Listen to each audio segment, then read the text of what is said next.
I sat in front of the teacher's desk as he thumbed through an old book. I could tell by the pictures that it was a book of history. He stared for a time at an old photograph of what appeared to be a military man. "Which is more powerful?" he said. "An empire or the prayers of a little boy?" I didn't know how to answer.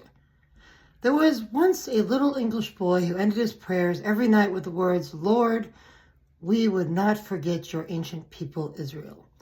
Hasten the day when Israel shall again be your people and shall be restored to your favor and to their land." At the time of his prayers, the Jewish people had been living in exile from their homeland for nearly 18 centuries. The land of Israel was in the hands of the Ottoman Turkish Empire, an Islamic power that had occupied it for nearly 4 centuries and had no intention of giving it back to its original owners. But the scriptures contained a clear promise and prophecy that God would one day bring his ancient people back to their homeland. So that's what the little boy prayed for. And what happened? The First World War happened, and the Ottoman Empire began to collapse. The British Army under General Edmund Allenby gained the land of Israel and the holy city of Jerusalem. The British Empire decreed the land should again become the homeland for the Jewish people. The little boy's prayer was answered, I said. "And what became of the boy?" "He grew up and ended up in the British Army. He was ultimately elevated to the rank of General Edmund Allenby, the man who defeated the Ottoman Empire and won the land of Israel." God fulfilled the little boy's prayer and his ancient promise through the little boy himself. What does that reveal?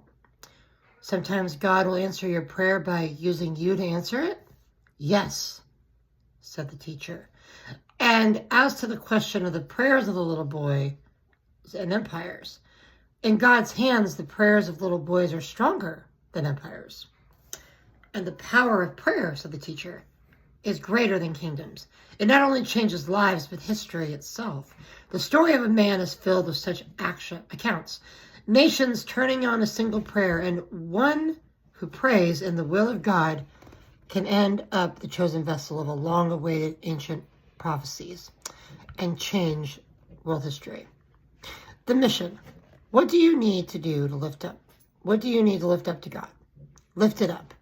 Even if it's impossible, lift up even the course of nations in history.